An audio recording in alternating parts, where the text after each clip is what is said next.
Shalom, salam damai sejahtera dalam kasih Tuhan Yesus Kristus. Puji Tuhan, senang sekali kita boleh selalu ada sudah di dalam penyertaan Tuhan. Bapak Ibu Saudara di tempat ini mungkin saudara yang punya rumah kecil, besar ya. Mungkin saudara sering memelihara tanaman, bahkan mungkin punya pohon yang besar. Ada orang saudara senang sekali dengan bunga-bunga anggrek. Pasti itu dirawatnya jauh lebih sulit ya. Saudara mungkin juga suka menanam pohon yang menghasilkan buah. Tentu itu juga tidak hanya dibeli saudara. Oh ini belinya mahal loh, semahal apapun. Tetapi kalau saudara tidak pernah menyirami, tidak merawat pohon tanaman itu, saya kira saudara pohon tanaman itu pun tidak akan sehat, bahkan akan mati. Demikian juga keluarga kita. Bersyukur saudara bulan ini Pak Hani memberikan satu tema keluarga. Beberapa orang berkata, Bu diterusin aja ini tema keluarga, bagus ini ya. Family Cell juga seru nih ya. Kalau sudah temanya ini keluarga. Karena itulah yang kita hadapi setiap hari. Nah sudah sekalian, saya percaya bahwa seperti pohon, seperti tanaman, kita ingin itu boleh subur terus, boleh selalu menghiasi rumah kita, bahkan bisa menghasilkan buah. Demikian juga keluarga, harus dipelihara, harus diprotek, harus disirami dengan kasih, harus di-maintain pakai pupuk-pupuk. Nah hari ini saya akan berbicara dengan satu tema, fruitful family. Bagaimana keluarga bisa berbuah. Kalau saudara menikah, saudara punya anak, saudara menghendaki anak-anak saudara juga ke depannya bisa berhasil, bisa berbahagia. Yang pertama mari kita melihat saudara, rahasia yang sangat penting adalah strong spirituality. Spiritualitas atau kerohanian yang kuat. Saudara kita tidak perlu memeriksa di bawah dari sebuah pohon atau tanaman yang subur, yang buahnya lebat, kita nggak perlu melihat apakah akarnya kuat. Pohon yang subur sudah dan berbuah lebat, pasti akarnya dalam. Amin saudara. Demikian juga kalau kita melihat kehidupan seorang Kristen. Saudara bukan dari hari minggunya, bahkan kalau dia hamba Tuhan bukan karena lagi khotbahnya ya, tetapi sudah dalam keseharian. Maka kita bisa melihat sudah sekalian dari buahnya, kata firman Tuhan kamu akan lihat orang itu benar atau enggak ya. Pastilah spiritualitas kerohaniannya kuat. Begitu pentingnya saudara spiritualitas ini sehingga kita melihat bagaimana from childhood. Dari masa kecil. Bahkan saudara tadi saya ketemu ada ibu yang sedang hamil. Harus dari dalam kandungan. Didoakan, disapa, diajak bicara. Baca Alkitab juga. Nah ayo baca Alkitab ya sama mami, sama mama. Keluarkan itu. Saudara-saudara sekalian dari childhood. Kalau kita melihat contoh saudara, bagaimana Tuhan punya rencana terhadap bangsa Israel. Dibawa keluar dari tanah Mesir perbudakan kurang lebih 4 generasi, itu 400 tahun. Bagaimana Tuhan mempersiapkannya? Apakah hanya dipersiapkan supaya bisa masuk universitas yang terbaik? Harus dikirim ke tempat luar negeri supaya pulang dia bisa jadi orang yang hebat? Saudara, coba kita lihat bagaimana spiritualitas yang kuat dimulai dari from childhood. Musa, saudara-saudara sekalian, dia tinggal dan hidup di lingkungan pada waktu itu Raja Mesir memberikan perintah. Semua anak laki-laki yang dilahirkan oleh perempuan-perempuan Israel harus dibuang ke Sungai Nil. Karena jumlah orang Israel itu sudah sangat banyak sekali. Nah saudara, Musa lahir dalam kondisi seperti itu. Tapi firman Tuhan berkata karena iman. Maka orang tua Musa pada waktu melihat Musa dilahirkan bayinya itu cakap sekali, kayak ada sesuatu menggerakkan hati mereka untuk menyembunyikan bayi itu. Tetapi hanya bisa selama 3 bulan. Saudara-saudara sekalian, setelah itu orang tuanya memasukkan Musa ke dalam keranjang. Lalu kemudian saudara diapungkan di atas sungai Nil. Sementara kakak perempuan Musa bernama Miriam mengintai dari jauh. Tidak lama kemudian putri Firaun beserta dayang-dayangnya datang untuk mandi. Apakah ini coincidence? No. Saudara sekalian, inilah iman yang penuh perhitungan. Iman itu bukan satu tindakan yang nekat. Saudara-saudara sekalian, kalau mereka nekat, sudah tidak memperhitungkan jam berapa putri Firaun keluar mandi, di mana tempatnya. Wah, itu keranjang bisa semakin jauh di bawah arus sungai Nil, dimakan buaya. Betul enggak? Tapi ini sudah begitu perhitungannya luar biasa. Sampai kemudian sudah dikatakan ketika putri Firaun dan dayang-dayangnya melihat ada keranjang kecil, suruh diambilnya dan dilihatnya seorang bayi. Dan pasti orang Mesir tahu ini bayi Ibrani atau bayi orang Yahudi. Dari selimutnya, kan lain ya saudara ya. Selimutnya orang barat mungkin sama orang Totok mungkin beda. Orang Totok mungkin senang merah ya. Atau ya yang lain-lain lah. Jadi pasti ketahuan. Tetapi saudara, yang menjadi masalah, putri Firaun ini pasti sudah disurvei penyayang anak. Tidak mungkin buang bayi. Tapi masalahnya dia belum menikah. Saudara, dia tidak bisa menyusui bayi kan. Dan zaman dulu produksi susu kaleng belum keluar juga. Nah saudara, saat yang tepat itulah kakak daripada Musa, Miriam kakak perempuan, menawarkan jasa. Kalau saudara baca di Keluaran 2 ayat 8, saudara bagaimana kakak Musa Miriam ini menawarkan apa perlu inang penyusu. Wah ya, inang-inang penyusu, sewain saudara untuk bisa menyusukan bayi. Jawab putri Firaun, baiklah, pergilah gadis itu memanggil ibu bayi itu. Maka berkatalah putri Firaun kepada ibu itu, bawalah bayi ini, susukanlah dia bagiku, aku akan memberi upah kepadamu. Kemudian perempuan itu, yang tidak lain tidak bukan adalah mama kandung Musa sendiri, melahirkan Musa, mengambil bayi itu, menyusuinya sampai besar, baru dikembalikan untuk dididik di Mesir. Saudara, bukankah ini satu bukti bahwa rencana Allah yang besar untuk menjadikan Musa seorang pemimpin yang membawa eksodus keluar bangsa Israel dari Mesir, dimulai dari masa kecil, dimulai dari masa kanak-kanak. Jika saudara membangun spiritualitas yang kuat, tidak penting dari kanak-kanak, mungkin kita tidak pernah mendengar cerita ini. Dan terbukti bagaimana masa kecil Musa ada di dalam keluarganya sendiri. Barulah kemudian saudara dilepas untuk bisa mendapatkan pendidikan di Mesir. Bagaimana dengan Samuel? Kalau kita membaca di dalam kitab Samuel, saudara, seorang wanita bernama Hana tidak bisa punya anak mandul. Sampai dia berdoa, sampai saudara masuk kepada tingkat doa yang dalam. Tingkat doa yang dalam itu kalau saudara udah desperate, lalu mulai janji, Tuhan, kalau saja saya dapat anak.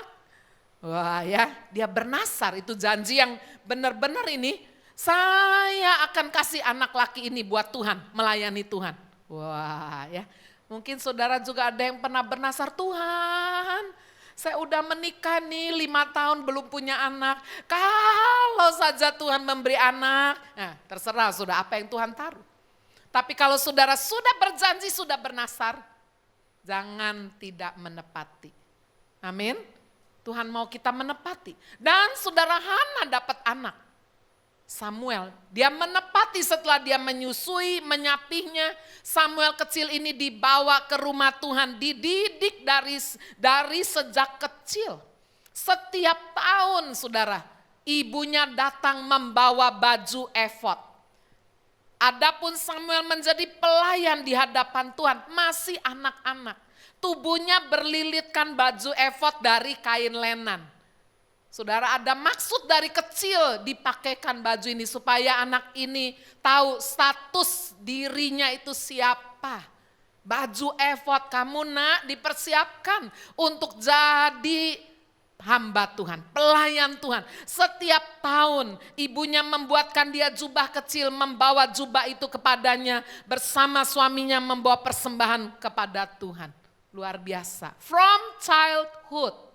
So sekalian, Paulus memberikan satu pujian kepada dua orang wanita yang terlibat langsung mendidik kerohanian Timotius. Yang pertama adalah grandmanya, omanya, amanya, ya, saudara yang bernama Lois.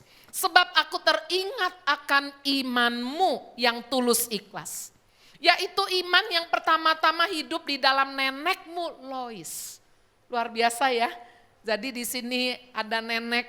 Sekarang nenek itu enggak gambarannya udah keriput, udah giginya copot semua. Waduh, nenek zaman sekarang cantik-cantik. Ibu Yen nih lu sudah jadi nenek ini. Udah jadi emak, Pak Kim Ho ini lu udah jadi kongkong. Ya, tapi masih tetap kuat. Nah saudara, apa fungsinya nenek-nenek bukan memanjakan anak lu? Mamanya say no, datang sama emaknya, oh ya grandma cantik, oh ya boleh. Wah jangan sudah ya. Nenek Lois disebut di dalam firman Tuhan, saudara memiliki satu andil untuk memasukkan saudara spiritualitas kerohanian kepada cucunya Timotius. Dan di dalam ibumu Yunike yang aku yakin hidup juga di dalam dirimu. Luar biasa.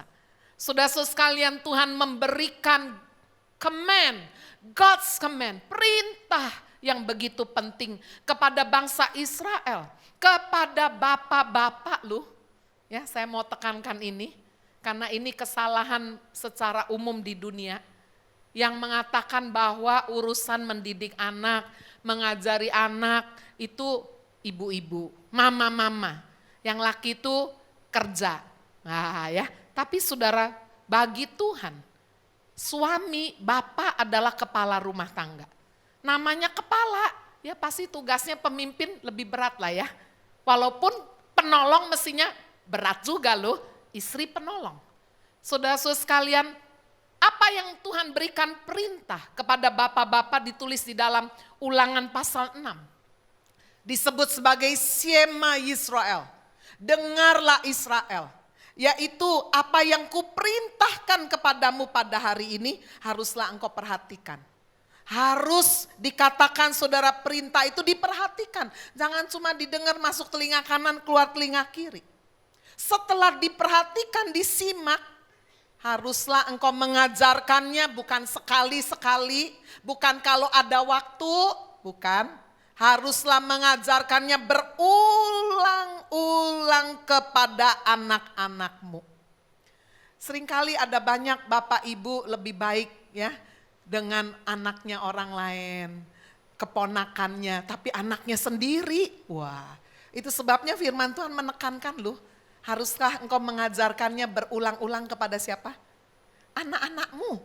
Jangan anak-anak tetangga yang lebih diajarin, sudah. Ya, di sini mungkin ada guru, ada dosen. Wah, kalau di sekolah jadi guru yang baik, tapi begitu di rumah, wah, ya, mengajarkannya berulang-ulang kepada anak-anakmu, membicarakannya dalam setiap situasi. Pada waktu mereka dikatakan saudara sedang duduk-duduk di rumah. Zaman sekarang rasanya firman ini sudah nggak aplikatif ya. Duduk-duduk di rumah pun semua udah bawa gadget. Suster sekarang pun sudah punya Instagram. Wah ya, ini zaman berubah sekali. Saudara-saudara sekalian, tapi biarlah kita back to the Bible. Mengajarkannya, membicarakannya pada waktu duduk-duduk di rumah. Lalu kemudian dikatakan dalam perjalanan naik mobil, apa kan naik mobil kan bapak-bapak gak bisa gadget dong. Nah itulah membicarakannya. Dalam perjalanan, waktu berbaring leye-leye belum tidur ya. Waktu bangun, ini perintah. Mengapa saudara? Karena ini akan mempengaruhi apa yang kita kerjakan. Firman Tuhan berkata itu juga harus ditaruh, diikatkan di tangan di ayat 8. Sudah orang Israel melakukannya letterlek, tapi kita mengartikan ini bagaimana firman Tuhan jika udah diajarin dari kecil, maka saudara itu akan besar nanti ketika dia kerja, bisnis, dagang, berwira swasta. Dia, saudara, firman ini akan mewarnai pekerjaannya. Itu arti diikat pada tangan. Itu akan menjadi lambang di dahi. Apa yang menjadi pikiran, mengambil keputusan, mungkin memutuskan pasangan hidup, udah tahu ini bukan seiman, udah gak usah tanya lagi, screeningnya jalan. Firman Tuhan berkata di 1 Korintus 4 ayat 16, janganlah hendaknya kamu menjadi pasangan yang tidak seimbang. Langsung, ya, itu sudah ada di dalam pikiran kita. Ditawari saudara bisnis yang besar, pekerjaan yang bagus sekali, tapi kok illegal ya. Tapi ini nggak legal ini, duitnya banyak, cuannya banyak, tapi nggak benar ini. Itu menjadi lambang di dalam pikiran kita, kita langsung menolaknya. Itu juga akan mewarnai hidup rumah tangga kita. Dikatakan harus ditulis di pintu rumah, pintu gerbang. Rumah kita suasananya, saudara sekalian, adalah suasana benar-benar ada hadirat Tuhan. Karena apa? Karena itulah yang diberikan perintah Tuhan. God's demand. Bagaimana kita mempraktekkan dalam hidup keseharian kita? By daily devotion. Saat teduh tiap hari. Saudara-saudara sekalian, itu sebabnya penting sekali Bapak, Ibu, orang tua, grandma, grandpa. Sekolahkanlah sedapat mungkin anak-anak saudara itu di sekolah Kristen. Di Happy Family School, sudah setiap anak masuk dari kelas baby, taman bermain, playgroup, preschool, kindergarten, primary, sampai SMP. Terus nanti harus ada devotion dulu. Diawali dengan doa, saat teduh secara singkat sesuai dengan level mereka. Diakhiri dengan doa. Berulang-ulang, daily devotion.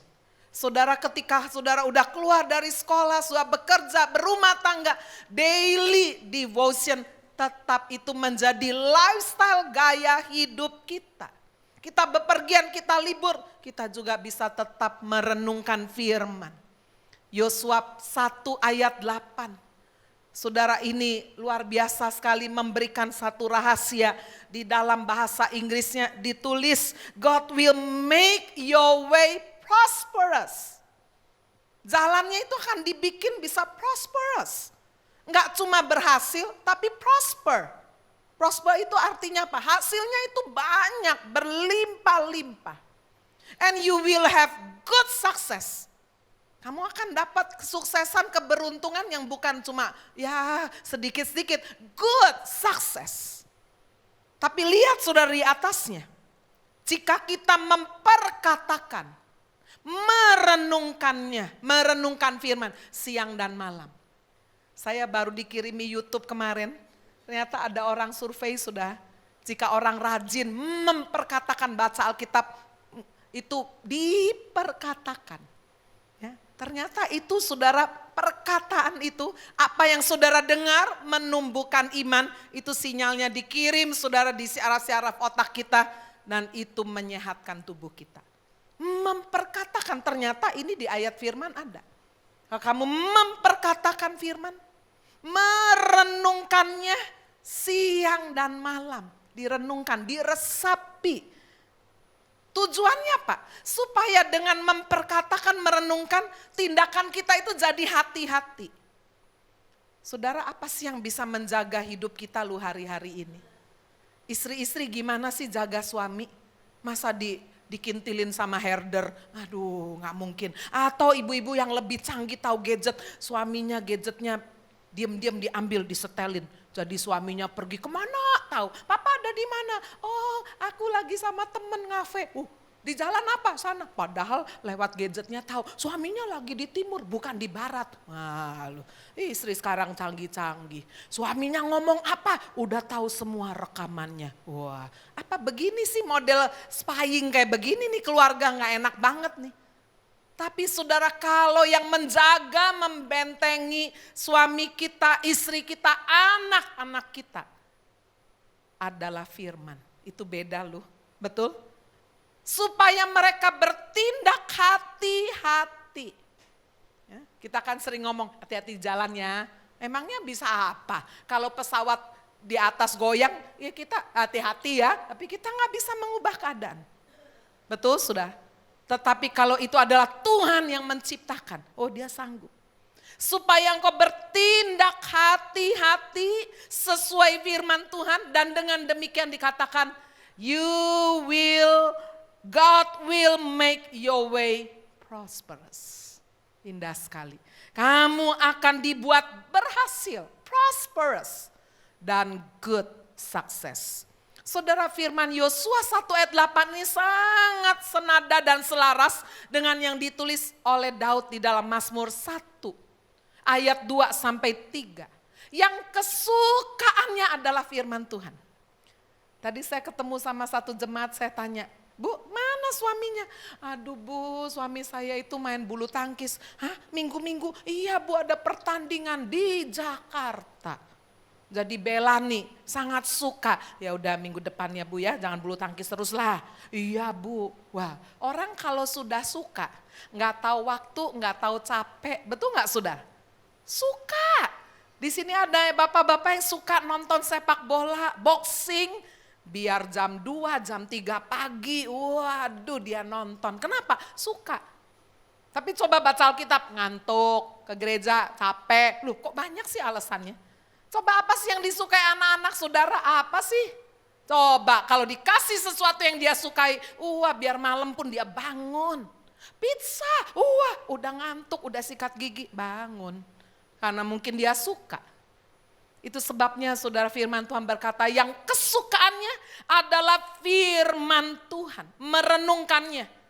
Digambarkan orang seperti ini seperti pohon ditanam di tepi aliran air lalu hasilkan buah fruitful pada musimnya, tidak layu, selalu fresh.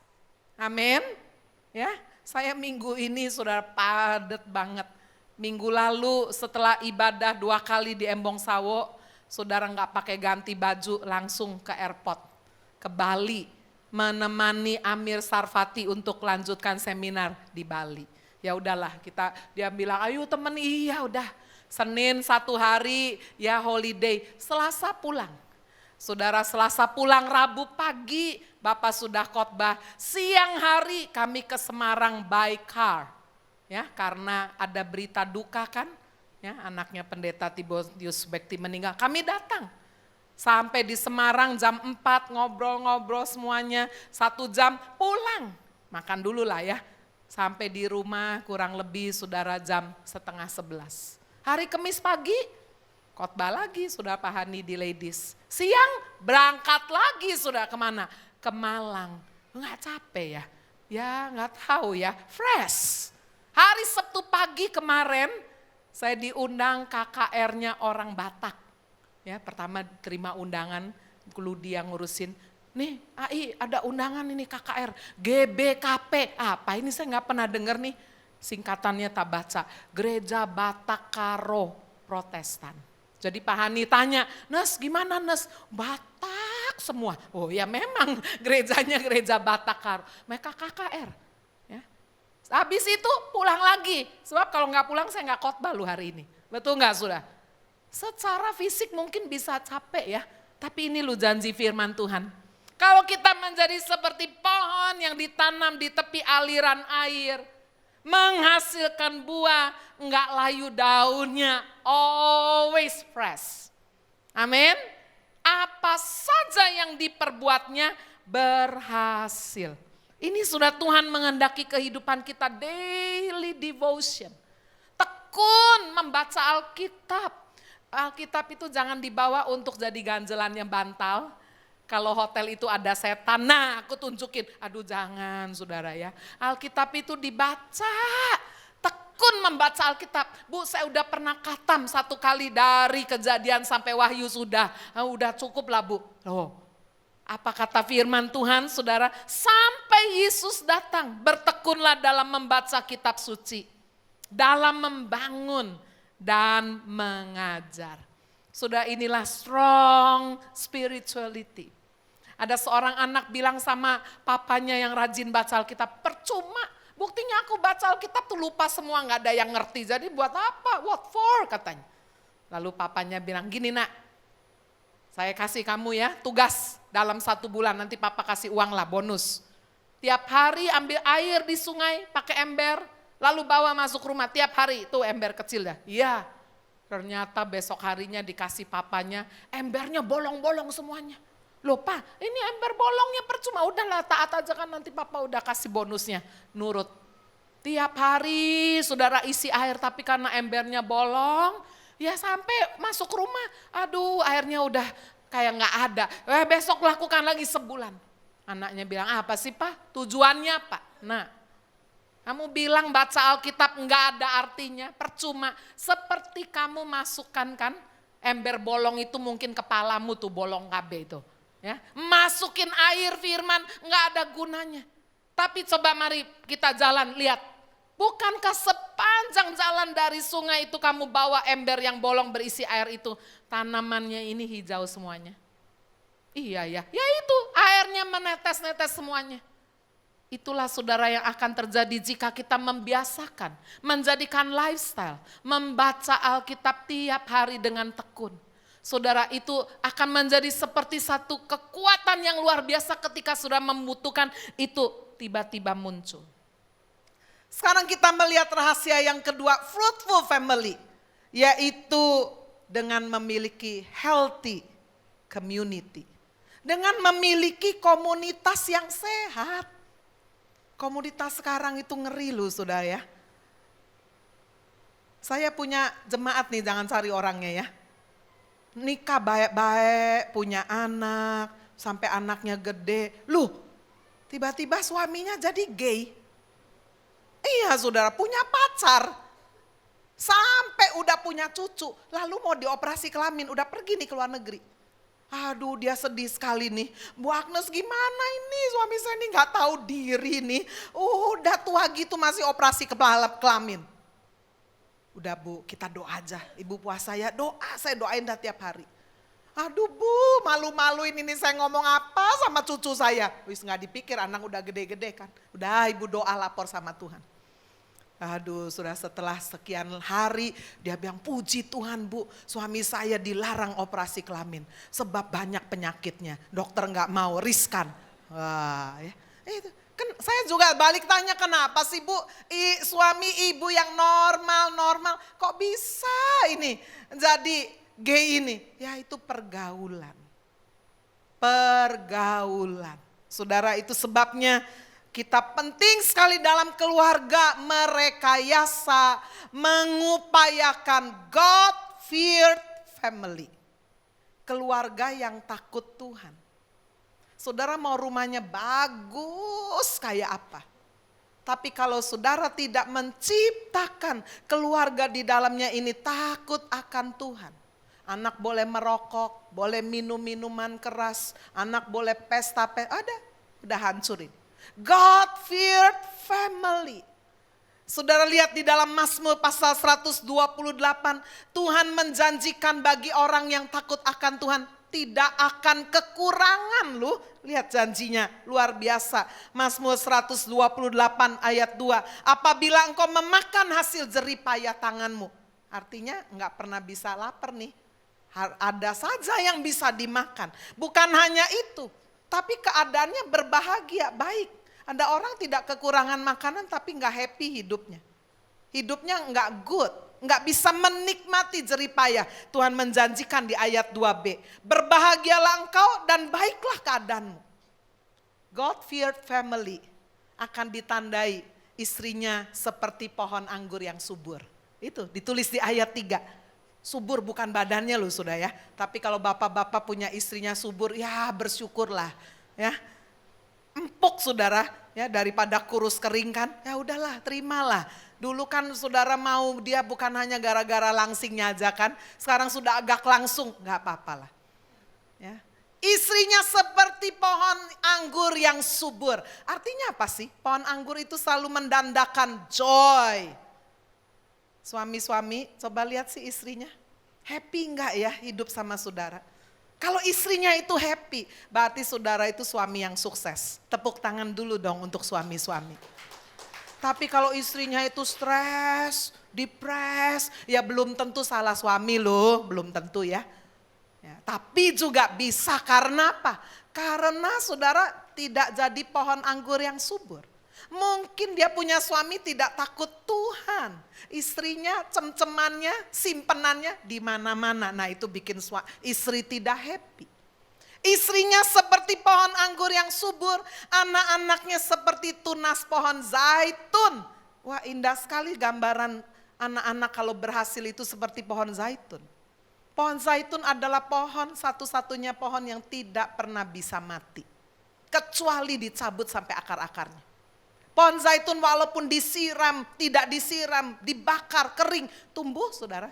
Ya, walaupun gak berbuah. Tapi walaupun itu bertahun-tahun gak hujan, gak mati loh. Itu hebat sekali. Firman Tuhan menjanjikan kalau saudara memiliki keluarga yang takut Tuhan. Anak-anak saudara, generasi saudara tidak akan mati. Anak-anak besok besar berkeluarga punya anak. Anaknya dididik takut Tuhan punya anak lagi. Cucunya punya anak terus. Gak pernah akan mati. God-feared family. Bagaimana saudara ketika saudara mendapatkan komunitas yang sehat di gereja? Sound teaching. Pengajarannya harus sound. Pengajarannya harus benar. Pengajarannya harus lurus. Hari-hari ini banyak pengajaran yang melenceng-lenceng. Walaupun kelihatannya keras. Sudah saya dengar sedih sekali. Apalagi hal yang sangat basic. Tidak lagi mempercayai Yesus Kristus sebagai Tuhan yang setara dengan Allah Bapa, setara dengan Roh Kudus. Dikatakan Yesus itu Tuhan yang derajatnya lebih rendah dari Allah Bapa. Wah, Allah Bapa itu yang paling tinggi. Wah, mana ada begitu. Sudah ini sama dengan akan menghancurkan Trinity, Tritunggal. Kita percaya sudah kepada Allah yang esa. Yang menyatakan pribadinya sebagai Bapa, sebagai Putra, sebagai Roh Kudus setara. Itu sebabnya jika kita tidak memperhatikan sound doctrine, sound teaching, maka kita gampang sekali tersesat. Beritakanlah firman, siap sedialah baik atau tidak baik waktunya, nyatakanlah apa yang salah, tegurlah, nasihatilah dengan segala kesabaran dan pengajaran. Kenapa? Sebab akan datang waktunya orang hanya mengumpulkan pengajar-pengajar yang menyenangkan telinga. Saudara, gereja firman Tuhan tidak boleh digantikan motivasi. Ya, coba bayangkan kalau setiap minggu yang khotbah motivator, enak sih, yang dengar itu enak. Waduh, tapi kita tidak akan bertumbuh, apalagi berbuah. Bolehlah sekali-kali undang hamba Tuhan yang kayak motivator, bolehlah. Wah, tapi gak boleh setiap minggu. Wah. Sound teaching. Lalu selanjutnya sudah ketika kita udah dipenuhi firman, maka keluar dari gereja, saudara kan akan bergaul. Away from bad company. Kalau saudara di gereja, bahkan jadi sekolah minggu main musik, tapi di luar gereja saudara company-nya pemabok, pornografi, drug, ya waduh. Kita baru dengar berita yang menyedihkan ya. Pelawak kok bisa kena drugs ya. Nah, waktu saya baca, setelah kawin dengan suaminya yang keempat. Wow, suaminya keempat ini ternyata teman-temannya suka narkoba. Ya ikut. Itu sebabnya firman Tuhan berkata apa? Do not be misled. Jangan sesat. Bad company corrupts good character. Saudara gak boleh loh percaya diri, enggak, saya walaupun teman-temannya brengsek semua, aku tetap gak mungkin. Ini udah deh firman. Bad company corrupts good character. Pandai-pandailah memilih teman, ibu-ibu, jangan cuma gengsi. Bapak-bapak, janganlah malu kalau engkau itu dulu punya bad company, pergaulan yang buruk. Sekarang saudara mau benar-benar hidup benar, away from your bad company. Sebab jika kita lanjutkan, saudara, maka keluarga kita tidak akan terpelihara dan hidup kita tidak akan berbuah. Fyodor Dostoyevsky. Tidak perlu diingat, nggak apa-apa. Adalah nama dari seorang penulis Rusia yang pada zaman revolusi kemudian dia ditangkap dan dihukum mati. Tetapi untunglah saudara mendapatkan keringanan sehingga Fyodor Dostoyevsky harus menjalani 4 tahun kerja paksa di kamp penjara Omsk. Ya tulisannya susah bacanya, OMSK, coba baca gimana. Ya, pakai huruf mati semua, Omsk, Siberia. Ternyata saudara 4 tahun kerja paksa membawa perubahan hidup secara total Fyodor Dostoyevsky. Di camp itulah dia justru mengalami perjumpaan dengan Kristus. Karena dia dikelilingi oleh orang-orang yang percaya Kristus. Ada hamba-hamba Tuhan yang datang secara rutin untuk melayani para narapidana. Wah, luar biasa. Happy Family juga salah satu pelayanan misi 1 bulan 1 kali. Berkunjung ke penjara, saudara, memberitakan firman, fellowship, mendoakan mereka. Saudara sekalian, Fyodor Dostoyevsky boleh mengalami satu pembaharuan dalam hidupnya. Sampai dia menulis surat kepada pemimpin Rusia dan bersaksi. Nama pemimpin Rusianya Blagon Rafov. Ya, nggak usah dihafal ya. Menyampaikan, dia menulis berkata, dia menyampaikan hasrat hatinya. Hidupnya diubahkan oleh Kristus. Sehingga dia mengasihi apa yang orang-orang hamba-hamba Tuhan itu kasih. Mempercayai juga apa yang mereka percayai. Indah sekali. Saudara perhatikan healthy community. Gereja Happy Family Center sedang terus mengembangkan, mengarahkan, terus membawa semua pelayan Tuhan wajib memiliki small community. Atau di sini disebut family cell. Setiap jemaat saudara didorong untuk apa? Bergabung dengan komunitas-komunitas yang kecil. Sehingga saudara bisa saling, kalau komunitas besar kayak begini kan nggak bisa saling. Tapi kalau kecil 10 orang, 15 orang, paling banyak 20 orang bisa saling menasehati. Bisa saling memperhatikan, Ibrani 10 ayat 24. Bisa saling mendorong, bisa saling mendoakan. Ada apa-apa saudara bergandeng tangan, sungguh-sungguh memiliki kekuatan yang luar biasa. Yang ketiga, yang terakhir, fruitful family. Saudara sekalian sangat membutuhkan good integrity. Integritas yang baik. Saudara, orang dilihat integritasnya itu dari apa? Yang pertama, thankful heart. Hatinya itu selalu bersyukur. Ya, tadi juga lagunya kan, ku bersyukur. Saya pernah ada di sebuah kapal, sudah waduh ombak, hujan, udah buasa semuanya. Itu saya sambil menyanyi, ku bersyukur Bapa. Daripada ngomel, kita nggak bisa hentikan hujan juga kan. Waduh gelombang di sana, ku bersyukur Tuhan. Nyanyi terus, thankful heart. Amin saudara. Lukas 17 ayat 17 sampai 18. Yesus berkata, bukankah ke-10 orang tadi semuanya sudah menjadi tahir? Orang kusta udah disembuhkan semua. Di mana yang 9 orang itu? Kok hanya 1 yang balik? Tidak adakah di antara mereka yang kembali memuliakan Allah selain daripada orang asing ini, orang Samaria? Saudara, kita semua pasti sudah ditolong Tuhan. Apakah saudara sudah bersyukur? Menyaksikan itu, menceritakan itu. Bapak Ibu Saudara, Tuhan mau kita memiliki thankful heart. Yang kedua, good integrity ditandai dengan satu kehidupan yang tough. Kehidupan yang kuat, tidak goyah, tidak gampang putus asa, tidak gampang mundur. Saya ambil contoh yang hebat sekali, seorang anak muda bernama Yusuf. Saudara, karena saudara-saudaranya iri kepada Yusuf yang disayang papanya luar biasa. Yusuf dijual sebagai budak. Tapi walaupun dia jadi budak di Mesir, di istana rumahnya Potifar, saudara, Yusuf melakukan yang terbaik. Sehingga dia dijadikan kepala di situ. Luar biasa, very tough. Saudara, Yusuf yang ganteng, yang ramah, yang baik, yang always fresh, memikat hati tante Po yang kesepian. Di sini jangan banyak lu ya, tante-tante, oma-oma kesepian. Nanti yang dicari brondong-brondong ini. Jangan saudara, ini tante Po kesepian.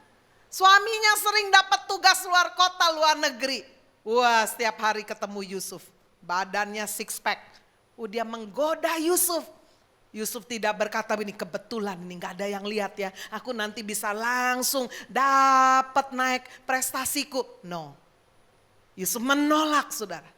Karena dia menolak untuk melakukan hubungan yang tidak sah ini. Yusuf difitnah sampai jadi narapidana. Sampai dia di penjara. Tetapi di penjara pun dia very tough. Dia tetap baik, dia tetap rajin. Sehingga dia dijadikan ketua juga di antara para narapidana. Good integrity. Juga ada di dalam diri Yusuf sebagai seorang yang very honest. Very trustable. Saudara jangan hanya membesarkan anak-anak saudara jadi anak yang pintar. Lulus S2, S3, hebat. Tapi milikilah benar-benar pastikan anak saudara itu honest. Trustable. Sebab banyak orang pintar korupsi. Banyak orang pintar saudara, lalu kemudian apa? Melakukan hal-hal yang tidak legal dalam hal keuangan. Yusuf diberikan kekuasaan. Ketika dia dibebaskan dari tahanan, dia diangkat jadi Perdana Menteri. Tuhan memberi hikmat yang luar biasa. 7 tahun masa kelimpahan dikumpulkan. Sehingga ketika 7 tahun masa kekeringan, semua orang beli gandum saudara di Mesir. Apa yang dilakukan oleh Yusuf? Uang pembayar gandum masuk Firaun. Dia tidak berkata gara-gara saya. Firaun kan gak tahu apakah masuk semua atau ada 1/3 atau ada 1/10 yang masuk saya, kan dia gak tahu. Tapi very honest. Sudah baca itu ya. Uang pembayar gandum semuanya masuk Firaun. Saudara, orang yang dipercaya bisa majikannya, tuannya. Nih kamu pegang cek giro, tanda tangan, saya udah tanda tangan. Ya semua kamu taruh aja nilainya berapa. Wah, saudara-saudara sekalian, good integrity. Juga ketika kemudian uang sudah habis, gantian orang-orang Israel bawa ternak. Sudah untuk ditukar gandum. Ternak dikembalikan kepada Firaun. Ternak udah habis, tanah dijual. Tidak ada satu petak tanah diambil oleh Yusuf.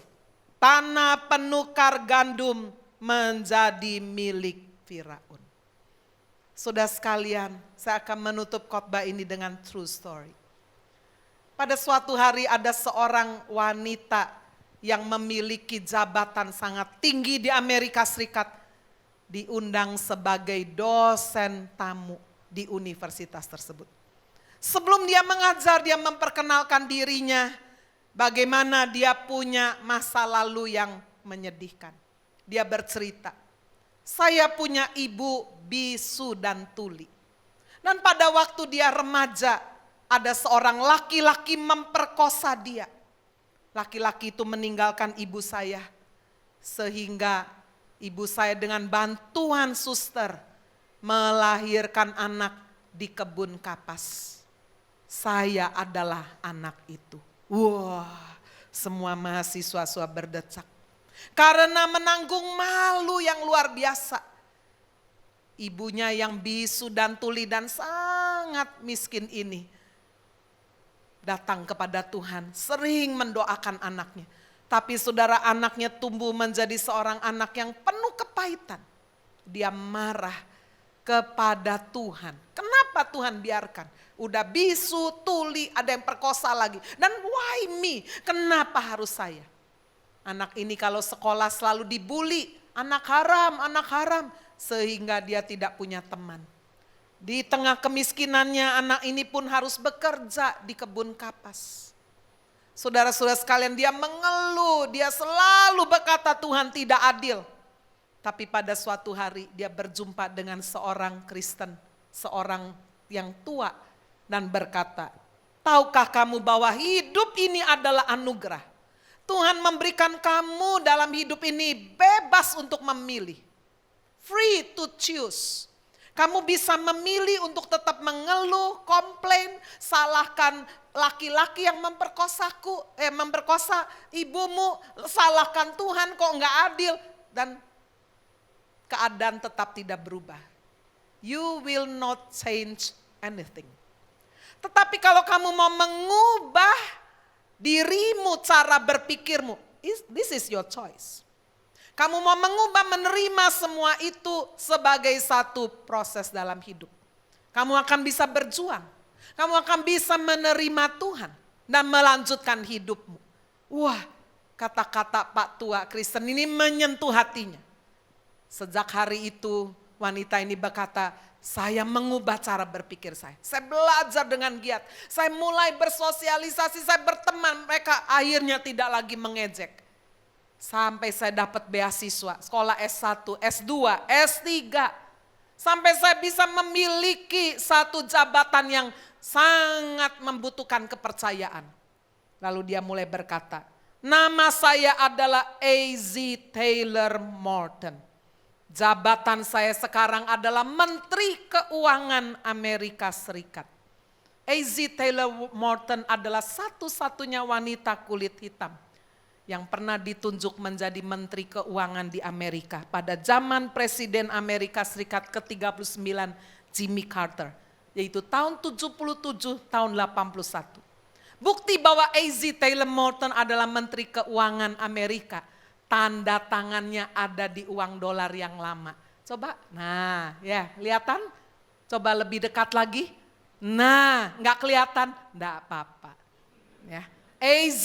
Taylor Morton, Menteri Keuangan Amerika Serikat, yang memiliki good identity, good integrity, very tough, very honest.